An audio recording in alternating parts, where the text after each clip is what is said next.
Sarvodaya science college के संस्कृत पढ़ने वाले कक्षा 9 के बच्चों का अभिनंदन है, स्वागत है।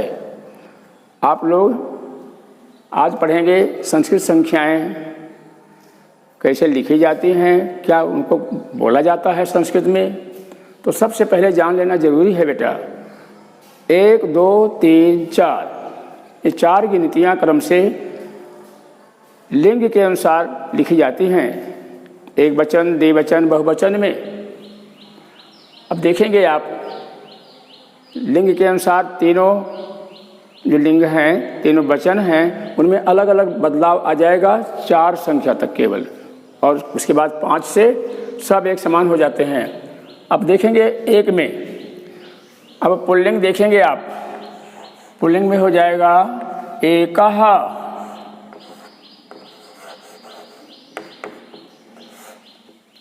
और स्त्रीलिंग में हो जाएगा एका,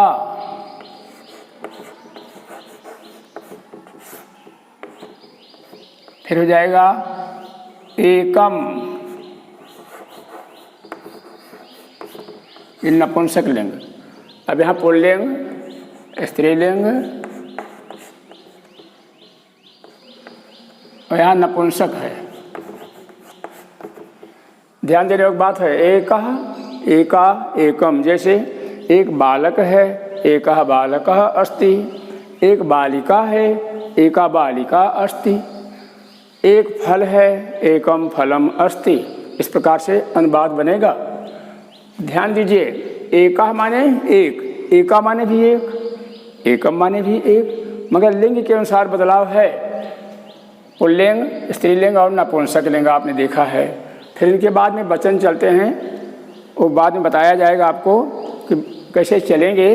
तो एकः, एका, एकम, ये आपके एक वचन हो गए पहले। अब ध्यान दीजिए 2 में क्या लिखा जाता है। पुल्लिंग में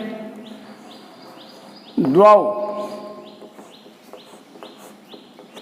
फिर स्त्रीलिंग में द्वय, और फिर नपुंसक में भी द्वय रहेगा। जो संख्या हिंदी की 2 है उसे हम 2 कहते हैं पुल्लिंग में, द्वय कहते हैं स्त्रीलिंग में, और द्वय कहते हैं नपुंसक लिंग में। जैसे कहा जाए 2 बालक हैं, 2 बालकाः, 2 बालकौ स्तः, 2 बालिकाएं हैं, 2 बालिके स्तः, 2 फल हैं, 2 फले स्तः। तीसरी संख्या है 3 की, इसको हम क्या बोलेंगे एक वचन में, पुल्लिंग में त्रयः, त्रयः हो गया पुल्लिंग में। तिस्रः, ये स्त्रीलिंग में हो गया, और नपुंसक में हो जाएगा त्रीणि।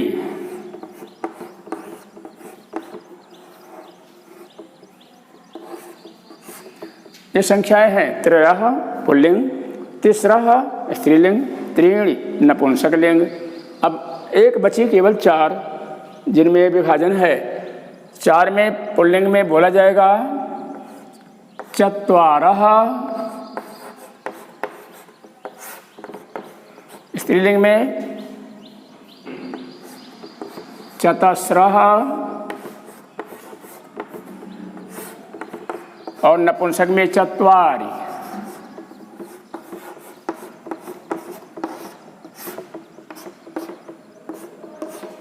अब ध्यान दीजिए, चत्वारा पुल्लिंग हो गया, चतस्रः स्त्रीलिंग हो गया, चत्वारि ये फल फूल आदि के लिए नपुंसक लिंग हो गया है।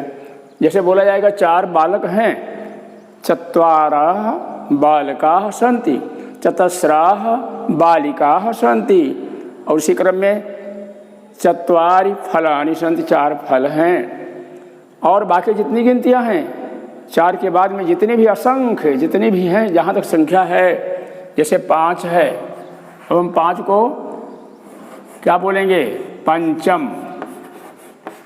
दूसरी पर्यायवाची है पंचन, दोनों एक ही चीज़ है, कोई गलत नहीं इसमें। पंचम कहेंगे तो भी वही शब्द आया है। 5 की संख्या है, पंचन कहेंगे तो इसे खष्ठन खष्ठम।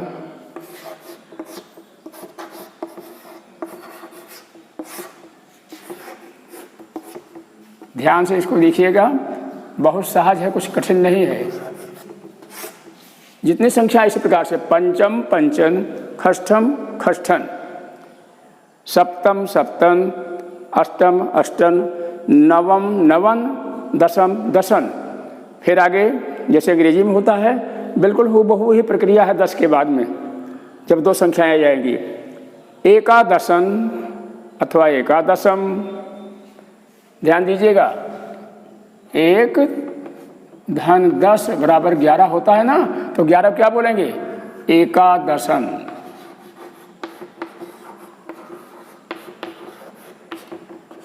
अथवा एकादशम।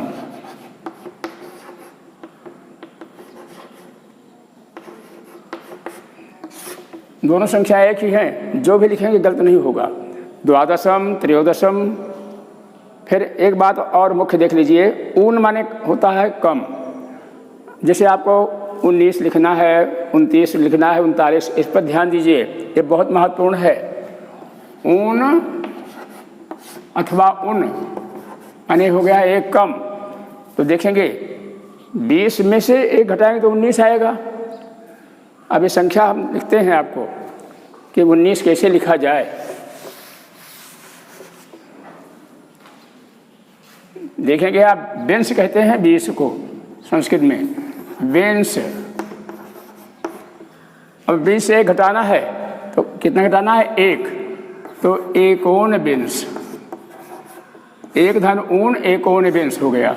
यहाँ पर जुड़ गया है 1 और ऊन जुड़ गया, एकोन इधर आ गया बेंस। 20 से 1 कम, इसी पर्यायवाची है नवदशन।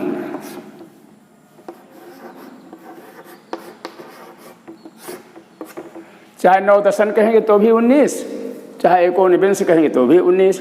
इसी प्रकार से त्रिंश है, एकोन त्रिंश 29 हो गया, एकोन चत्वारिंशत 39 हो गया, एकोन पंचाशत 49 हो गया।